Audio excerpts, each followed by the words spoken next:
Hello friends, स्वागत है आपका अपने online study channel tech exam A to Z में। फ्रेंड्स, आज हम लोग वीकली करंट अफेयर के अंतर्गत एक हफ्ते के टॉप 40 क्वेश्चंस डिस्कस करेंगे। हमारा वीकली करंट अफेयर लाने का पर्पस आपके नॉलेज को स्ट्रॉन्ग करना है। तो दोस्तों चलिए बिना वक्त गंवाए स्टार्ट करते हैं आज के टॉप क्वेश्चंस।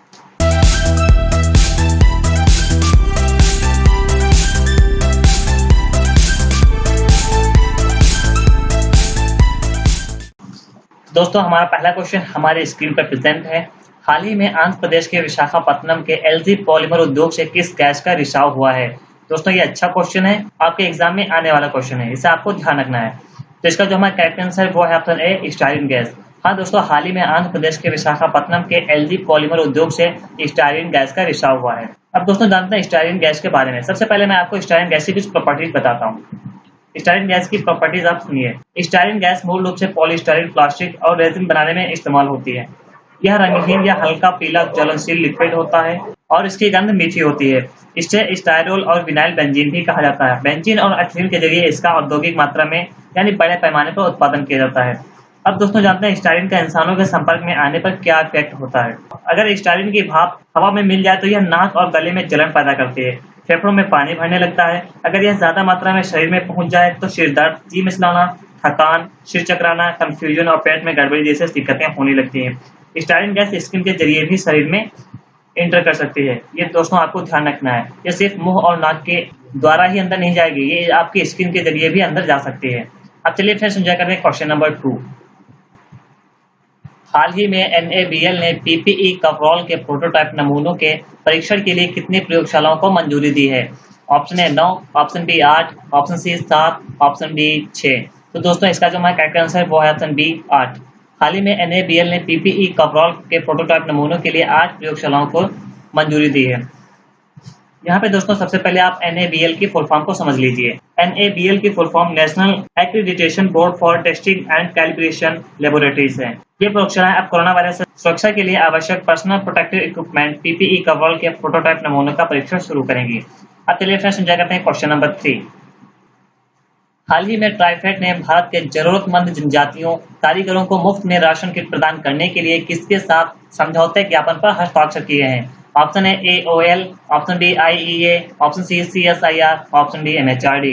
तो दोस्तों इसका जो हमारा करेक्ट आंसर है वो है option A AOL, art of living foundation. हाँ दोस्तों, आर्ट ऑफ लिविंग फाउंडेशन के साथ हाल ही में ट्राइफेड ने जरूरतमंद जनजातियों कारीगरों को मुफ्त में राशन किट प्रदान करने के लिए एक समझौता ज्ञापन पर हस्ताक्षर किए हैं। अब चलिए फ्रेंड्स समझा करते हैं क्वेश्चन नंबर 4। हाल ही में किसने startup India animal husbandry grand challenge विजेताओं को पुरस्कार से सम्मानित किया? Option A Nitin Gadkari, option B Shivraj Singh Chouhan, option C Giriraj Singh, option D Smriti Irani. तो दोस्तों इसका जो हमारा करेक्ट आंसर है वो है ऑप्शन सी गिरिराज सिंह। हाँ दोस्तों, हाल ही में गिरिराज सिंह ने startup India animal husbandry grand challenge विजेताओं को पुरस्कारों से सम्मानित किया। दोस्तों गिरिराज सिंह केंद्रीय मत्स्य पालन, पशुपालन और डेयरी मंत्री हैं। अब चलिए फिर समझा करते हैं क्वेश्चन नंबर 5। हाल ही में विश्व पक्षी प्रवासी दिवस कब मनाया गया है? ऑप्शन ए 9 मई को, ऑप्शन बी 8 मई को, ऑप्शन सी 7 मई को, ऑप्शन डी 2 मई को।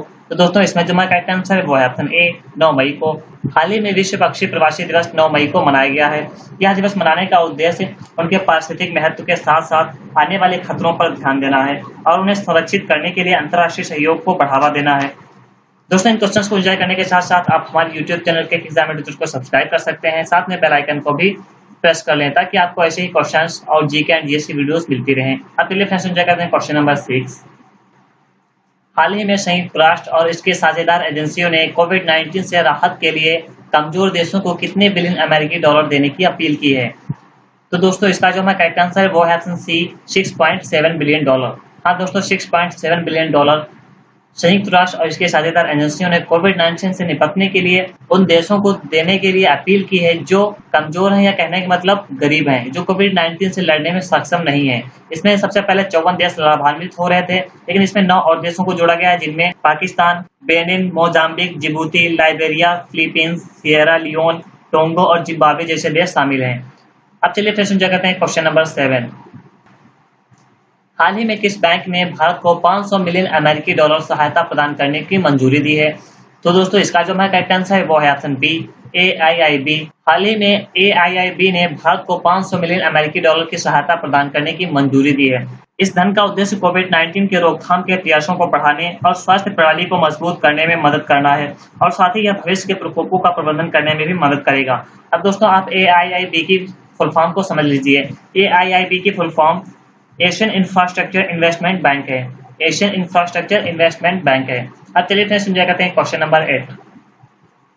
हाल ही में रक्षा मंत्रालय ने 37 हवाई क्षेत्रों को आधुनिक बनाने के लिए किसके साथ समझौता ज्ञापन पर हस्ताक्षर किए हैं? तो दोस्तों इसका जो हमारा करेक्ट आंसर है वो है ऑप्शन ए टाटा पावर के साथ। हाल ही में रक्षा मंत्रालय ने 37 हवाई क्षेत्रों को आधुनिक बनाने के लिए टाटा पावर के साथ समझौता ज्ञापन पर हस्ताक्षर किए हैं। इस परियोजना की लागत लगभग 12,000 करोड़ रुपए होने का अनुमान है। अब चलिए फिर समझा करते हैं क्वेश्चन नंबर 9। हाल ही में किस इंस्टीट्यूट ने पहला रोगाण रोधी और धो सकने वाला एनसेफ मास्क विकसित किया है? Option A IIT Delhi, option B IIT Kanpur, option C IIT Mumbai, option D IIT Ropar. दोस्तों इसका जो हमारा करेक्ट आंसर है वो है ऑप्शन ए IIT दिल्ली। हाँ दोस्तों हाल ही में IIT दिल्ली ने पहला रोगाण रोधी और धो सकने वाला एनसेफ मास्क विकसित किया है।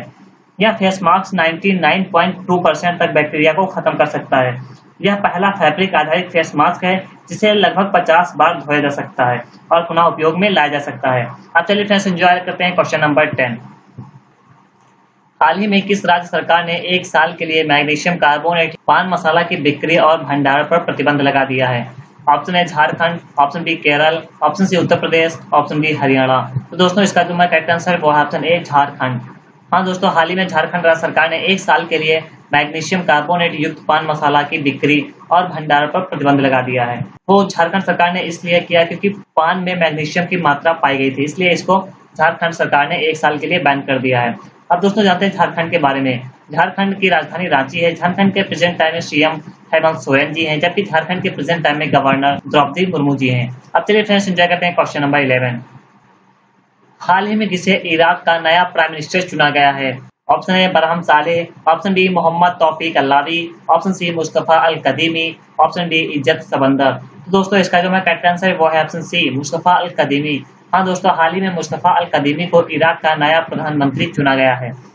इराक के प्रेजेंट टाइम में प्रेसिडेंट बरहम साली हैं, जबकि जो प्राइम मिनिस्टर है मुस्तफा अल कदीमी को चुना गया है। इराक की राजधानी बगदाद है और इराक में चलने वाली मुद्रा दीनार है। अब चलिए फिर समझा करते हैं क्वेश्चन नंबर 12। हाल ही में महाराणा प्रताप सिंह की जयंती कब मनाई गई? तो दोस्तों इसका जो करेक्ट आंसर वो है ऑप्शन ए 9 मई। हाँ दोस्तों हाल ही में 9 मई को महाराणा प्रताप सिंह प्रथम की जयंती मनाई गई। महाराणा प्रताप सिंह प्रथम उदय सिंह के सबसे बड़े बेटे थे, जो उदयपुर शहर के संस्थापक थे। अब चलिए फ्रेंड्स एंजॉय करते हैं क्वेश्चन नंबर 13। हाल ही में विश्व प्रेस स्वतंत्रता दिवस कब मनाया गया है? तो दोस्तों इसका जो करेक्ट आंसर है वो है ऑप्शन ए 3 मई को। हाँ दोस्तों हाल ही में 3 मई को विश्व प्रेस स्वतंत्रता दिवस मनाया गया है। यह दिन प्रेस की स्वतंत्रता के मूल सिद्धांतों का जश्न मनाने और उन पत्रकारों को श्रद्धांजलि देने का है जिन्होंने अपना पूरा जीवन उच्च पत्रकारिता में लगा दिया है। अब चलिए समझा करते हैं क्वेश्चन नंबर 15। हाल ही में one nation one ration card के तहत कितने राज्यों और केंद्र शासित प्रदेशों के एकीकरण को मंजूरी दी गई है? तो दोस्तों इसका जो करेक्ट आंसर वो है ऑप्शन डी 5 राज्यों को। हाँ दोस्तों 5 राज्यों को हाल ही में one nation one ration card के तहत केंद्र शासित प्रदेशों के एकीकरण को मंजूरी दी गई है। इन 5 राज्यों में पंजाब, उत्तर प्रदेश, बिहार, दादरा और नागर हवेली, दमन और दीव और हिमाचल प्रदेश शामिल हैं। अब चलिए फ्रेंड्स एंजॉय करते हैं क्वेश्चन नंबर 16। हाल ही में अंतर्राष्ट्रीय खगोल विज्ञान दिवस कब मनाया गया? तो दोस्तों इसका जो करेक्ट आंसर है वो है ऑप्शन बी 2 मई को। हाल ही में अंतर्राष्ट्रीय खगोल विज्ञान दिवस 2 मई को मनाया गया है। दोस्तों इसमें जो खास बात ये है वो ये कि अंतर्राष्ट्रीय खगोल विज्ञान दिवस 1 साल में 2 बार मनाया जाता है। यह पहली बार बसंत ऋतु में 2 मई को मनाया जाता है और दूसरी बार शरद ऋतु में 5 अक्टूबर को मनाया जाता है। अब चलिए फिर समझा करते हैं क्वेश्चन नंबर 17। हाल ही में किस इंस्टीट्यूट के वैज्ञानिकों ने ई-कॉप-सेंस नामक एक बायो सेंसर विकसित किया है? तो दोस्तों इसका जो करेक्ट आंसर है वो है ऑप्शन ए NIAB। हाँ दोस्तों NIAB के वैज्ञानिकों ने हाल ही में ई-कॉप-सेंस नामक एक बायो सेंसर विकसित किया है। इस बायो सेंसर का उपयोग लार के नमूनों में कोविड-19 वायरस का पता लगाने के लिए किया जाता है। यहाँ पे आप NIAB की फुल फॉर्म भी समझ लीजिए। NIAB की full form national institute biotechnology है। अब चलिए फ्रेंड्स एंजॉय करते हैं क्वेश्चन नंबर 18। हाल ही में किस संस्थान ने चंद्रमा का पहला व्यापक भूवैज्ञानिक नक्शा जारी किया है? तो दोस्तों इस क्वेश्चन का जो हमारा करेक्ट आंसर है वो है ऑप्शन ए USGS ने। हाँ दोस्तों हाल ही में USGS ने चंद्रमा का पहला व्यापक भूवैज्ञानिक नक्शा जारी किया है। यह नक्शा मुख्य रूप से खगोलीय पिंड की सतह का विवरण देने में सक्षम है और भविष्य में चांद से जुड़े रिसर्च प्रोजेक्ट्स की भी मदद कर सकेगा। यहाँ पे दोस्तों आप यूएसजीएस की फुल फॉर्म भी समझ लीजिए। यूएसजीएस की full form United States geological survey है। अब चलिए फ्रेंड्स एंजॉय करते हैं क्वेश्चन नंबर 19। कौन सा देश साल के अंत तक आर्कटिक जलवायु की निगरानी के लिए अपना पहला उपग्रह आर्कटिक एम लॉन्च करेगा? तो दोस्तों इसका जो है करेक्ट आंसर वो है ऑप्शन बी, रूस। रूस साल के अंत तक आर्कटिक जलवायु की निगरानी के लिए अपना पहला उपग्रह आर्कटिक एम लॉन्च करेगा। अब जानते हैं रूस के बारे में। रूस के प्रेजेंट टाइम में प्रेसिडेंट व्लादिमीर पुतिन है। रूस की राजधानी मॉस्को है और रूस में चलने वाली मुद्रा रूबल है। अब चलिए स्टार्ट करते हैं क्वेश्चन नंबर 20। हाल ही में अंतरराष्ट्रीय अग्निशमन दिवस कब मनाया गया? तो इसका जो हमारा करेक्ट आंसर वो है ऑप्शन ए, 4 मई को। हाल ही में अंतरराष्ट्रीय अग्निशमन दिवस 4 मई को मनाया गया। अंतरराष्ट्रीय अग्निशमन का प्रतीक रेड और नीले रंग का रिबन होता है, जहां पर रेड कलर अग्नि को दर्शाता है और नीला कलर जल को दर्शाता है। अब चलिए स्टार्ट करते हैं क्वेश्चन नंबर 21। हाल ही में किसके द्वारा अल्ट्रावायलेट ब्लास्टर किशार शोधन टावर विकसित किया गया है? इसका जो हमारा करेक्ट आंसर वो है ऑप्शन बी, डीआरडीओ। हाल ही में डीआरडीओ के द्वारा अल्ट्रावायलेट ब्लास्टर किशार शोधन टावर विकसित किया गया है। डीआरडीओ की full form defence research and development organisation है, जो दोस्तों रक्षा मंत्रालय के तहत कार्य करती है। अब चलिए फ्रेंड्स एंजॉय करते हैं क्वेश्चन नंबर 22। हाल ही में किस राज्य सरकार ने हॉटस्पॉट क्षेत्र में रहने वाले लोगों के लिए आरोग्य सेतु ऐप डाउनलोड करना अनिवार्य कर दिया है? इसका जो हमारा करेक्ट आंसर है वो है ऑप्शन डी, उत्तर प्रदेश। हाल ही में उत्तर प्रदेश राज्य सरकार ने हॉटस्पॉट क्षेत्र में रहने वाले लोगों के लिए आरोग्य सेतु ऐप डाउनलोड करना अनिवार्य कर दिया है। अब जानते हैं उत्तर प्रदेश के बारे में। उत्तर प्रदेश की राजधानी लखनऊ है। उत्तर प्रदेश के प्रेजेंट टाइम में सीएम योगी आदित्यनाथ जी हैं, जबकि उत्तर प्रदेश के प्रेजेंट टाइम में गवर्नर आनंदीबेन पटेल जी हैं। अब चलिए एंजॉय करते हैं क्वेश्चन नंबर 23। हाल ही में कितने भारतीय पत्रकारों को 2020 के पुलित्जर पुरस्कारों से सम्मानित किया गया?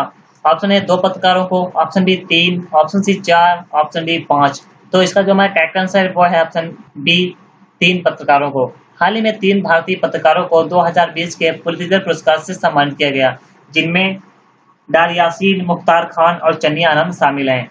अब चलिए स्टार्ट करते हैं क्वेश्चन नंबर 24। हाल ही में विश्व अस्थमा दिवस कब मनाया गया है? ऑप्शन ए 5 मई को, ऑप्शन बी 4 मई को, ऑप्शन सी 3 मई को, ऑप्शन डी 2 मई को। तो इसका जो हमारा करेक्ट आंसर वो है ऑप्शन ए, 5 मई को। हाल ही में 5 मई को विश्व अस्थमा दिवस मनाया गया है। इस दिन का उद्देश्य अस्थमा से प्रभावित लोगों के लिए जागरूकता बढ़ाना है, साथ ही उनकी देखभाल और समर्थन भी जुटाना है। यह दिवस GIMA global initiative for asthma द्वारा प्रतिवर्ष आयोजित किया जाता है। अब चलिए फ्रेंड्स एंजॉय करते हैं क्वेश्चन नंबर 25। हाल ही में किस राज्य ने भ्रष्टाचार की शिकायतों के लिए व्हाट्सएप नंबर लॉन्च किया है? इसका जो हमारा करेक्ट आंसर है वो है ऑप्शन सी, त्रिपुरा। हाल ही में त्रिपुरा राज्य सरकार ने भ्रष्टाचार की शिकायतों के लिए व्हाट्सएप नंबर लॉन्च किया है। अगर किसी को भ्रष्टाचार से रिलेटेड कोई भी शिकायत करनी है तो वो उस व्हाट्सएप नंबर पे शिकायत कर सकता है। अब जानते हैं त्रिपुरा के बारे में। त्रिपुरा की राजधानी अगरतला है। त्रिपुरा के प्रेजेंट टाइम में सीएम बिप्लब कुमार देव हैं, जबकि त्रिपुरा के प्रेजेंट टाइम में गवर्नर रमेश बैस जी हैं। अब चलिए फ्रेंड्स एंजॉय करते हैं क्वेश्चन नंबर 26। हाल ही में किस देश की नौसेना ने समुद्र सेतु ऑपरेशन शुरू किया है? इसमें जो हमारा करेक्ट आंसर है वो है ऑप्शन डी, भारतीय। हाँ दोस्तों, भारतीय नौसेना ने हाल ही में विदेशों में फंसे अपने नागरिकों को निकालने के लिए समुद्र सेतु ऑपरेशन शुरू किया है। अब चलिए स्टार्ट करेंगे क्वेश्चन नंबर 27।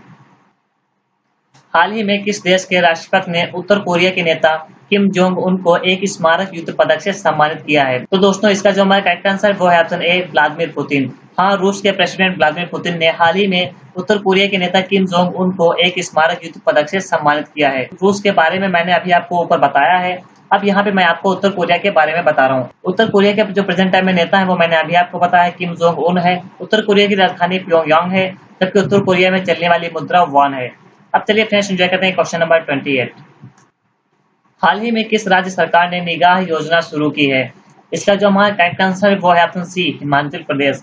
हाल ही में हिमाचल प्रदेश राज्य सरकार ने निगाह योजना शुरू की है। अब जानते हैं हिमाचल प्रदेश के सीएम कौन है, गवर्नर कौन है और हिमाचल प्रदेश की राजधानी क्या है, ताकि अगर यहाँ से भी क्वेश्चन टपके तो आप उसे चुटकियों में किनारे लगा दें। तो हिमाचल प्रदेश के प्रेजेंट टाइम में सीएम जयराम ठाकुर जी हैं, जबकि हिमाचल प्रदेश के प्रेजेंट टाइम में गवर्नर बंडारू दत्तात्रेय जी हैं और हिमाचल प्रदेश की राजधानी शिमला है। अब चलिए स्टार्ट करते हैं क्वेश्चन नंबर 29। हाल ही में किसकी रिपोर्ट के अनुसार भारत में बेरोजगारी की दर 3 मई 2020 तक बढ़कर 27.1% हो गई है? तो इसका जो हमारा करेक्ट आंसर है वो है ऑप्शन ए, CMIE की रिपोर्ट के अनुसार। हाल ही में CMIE की रिपोर्ट के अनुसार भारत में बेरोजगारी दर बढ़कर 3 मई 2020 तक 27.11% हो गई है। अब दोस्तों यहाँ पे आप CMIE की फुल फॉर्म समझ लीजिए। CMIE की full form centre for monitoring of Indian economy है। अब चलिए स्टार्ट करते हैं क्वेश्चन नंबर 30। अब चलिए फ्रेंड्स स्टार्ट करते हैं क्वेश्चन नंबर 30। हाल ही में किसने 6 मई को दिल्ली में संसद की लोक लेखा समिति के अध्यक्ष के रूप में कार्यभार संभाला है? Option A Adhir Ranjan Chowdhury, option B Baghpat Rai, option C Shobhit Keshava, option D Abhijit Verma. तो इसका जो हमारा करेक्ट आंसर वो है ऑप्शन ए अधीर रंजन चौधरी। हाल ही में कांग्रेस नेता अधीर रंजन चौधरी ने 6 मई को दिल्ली में संसद की लोक लेखा समिति के अध्यक्ष के रूप में कार्यभार संभाला है। अब चलिए स्टार्ट करते हैं क्वेश्चन नंबर 31। हाल ही में उत्तर प्रदेश सरकार ने आयुर्वेद के माध्यम से प्रतिरक्षा को बढ़ावा देने के लिए कौन सा ऐप लॉन्च किया है? इसका जो हमारा करेक्ट आंसर है वो है ऑप्शन सी आयुष कवच। हाल ही में उत्तर प्रदेश सरकार ने आयुर्वेद के माध्यम से प्रतिरक्षा को बढ़ावा देने के लिए आयुष कवच ऐप लॉन्च किया है। यह ऐप स्वास्थ्य संबंधी जानकारियां प्रदान करेगा और कोविड-19 महामारी के बीच आयुर्वेदिक दवाओं के बारे में भी जानकारी देगा। अब चलिए दोस्तों स्टार्ट करते हैं क्वेश्चन नंबर 32। हाल ही में लास्ट एट होम नामक रिपोर्ट किस संगठन द्वारा जारी की गई है? इसका जो हमारा करेक्ट आंसर वो है option A UNICEF, united nation international children's emerging fund. हाँ दोस्तों, united nation international children's emerging fund के द्वारा लास्ट एट होम नामक रिपोर्ट जारी की गई है। यह रिपोर्ट बच्चों के पलायन से संबंधित है। अब चलिए दोस्तों एंजॉय करेंगे क्वेश्चन नंबर 33। हाल ही में किस देश ने मुद्रास्फीति से निपटने के लिए अपनी मुद्रा का नाम बदलकर टोमन करने का निर्णय लिया है? इसका जो हमारा करेक्ट आंसर वो है ऑप्शन डी ईरान। हाल ही में ईरान सरकार ने अपने देश की मुद्रा को बदलकर टोमन करने का निर्णय लिया है। इससे पहले ईरान में मुद्रा चलने वाली जो थी वो रियाल थी। ईरान के प्रेजेंट टाइम में प्रेसिडेंट हसन रूहानी है। ईरान की राजधानी तेहरान है, जबकि मुद्रा तो बदलकर टोमन हो ही गई है। अब चलिए एंजॉय करेंगे क्वेश्चन नंबर 34। हाल ही में भारत सरकार ने कौन सा मिशन शुरू किया है जो सबसे बड़े निकासी अभ्यास में से एक माना जाता है? इसका जो हमारा करेक्ट आंसर वो है option A Vande Bharat mission. हाल ही में भारत सरकार ने वंदे भारत मिशन शुरू किया है जो विदेशों में फंसे भारतीयों को इस कोविड-19 महामारी के बीच अपने देश में वापस लाएंगे। अब चलिए दोस्तों एंजॉय करेंगे क्वेश्चन नंबर 35। हाल ही में विश्व एथलेटिक्स दिवस कब मनाया गया? इसका जो हमारा करेक्ट आंसर है वो है ऑप्शन डी 7 मई को। हाल ही में 7 मई को विश्व एथलेटिक्स दिवस मनाया गया। यह दिवस मनाने का उद्देश्य स्वास्थ्य के मुद्दों के बारे में जागरूकता फैलाना है। विश्व एथलेटिक्स दिवस पहली बार सन 1996 ईस्वी में मनाया गया था। यह दिवस IAAF के अध्यक्ष प्रिमो नेबियोलो द्वारा शुरू किया गया था। इसका गठन 17 जुलाई 1912 को हुआ था। इसका मुख्यालय स्वीडन के स्टॉकहोम में स्थित है। अब स्टार्ट करेंगे क्वेश्चन नंबर 36। हाल ही में किस देश ने शराब पर आधारित हैंड सैनिटाइजर के निर्यात पर प्रतिबंध लगा दिया है? इसका जो हमारा करेक्ट आंसर वो है ऑप्शन सी भारत। हाल ही में भारत सरकार ने शराब पर आधारित हैंड सैनिटाइजर के निर्यात पर प्रतिबंध लगा दिया है। चलिए चलते हैं नेक्स्ट क्वेश्चन की तरफ, क्वेश्चन नंबर 37। हाल ही में बौद्ध जयंती कब मनाई गई? इसका जो हमारा करेक्ट आंसर वो है ऑप्शन ए 7 मई को। हाल ही में बौद्ध जयंती 7 मई को सेलिब्रेट की गई। अब चलिए चलते हैं नेक्स्ट क्वेश्चन, क्वेश्चन नंबर 38 की तरफ। हाल ही में विश्व थैलेसीमिया दिवस कब मनाया गया?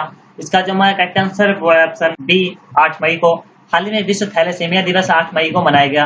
यहाँ पे आपको जो ध्यान रखना वो ये, विश्व थैलेसीमिया दिवस कब से मनाया जाता है? विश्व थैलेसीमिया दिवस 1994 से मनाया जाता है और इसका आयोजन TIF थैलेसीमिया इंटरनेशनल फेडरेशन द्वारा किया जाता है। अब चलिए चलते हैं नेक्स्ट क्वेश्चन, क्वेश्चन नंबर 39।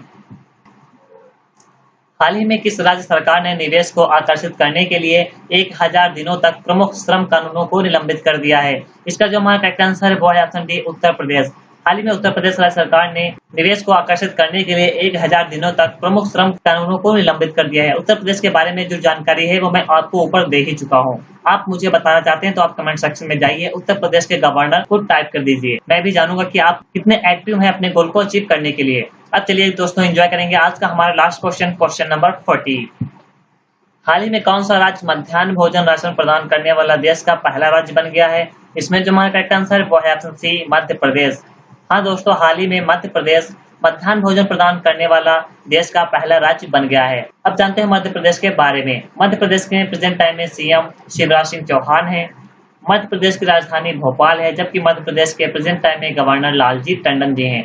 तो दोस्तों उम्मीद करता हूं कि मैंने आपको वीकली करंट अफेयर के अंतर्गत जो टॉप 40 क्वेश्चंस दिए हैं पसंद आए होंगे।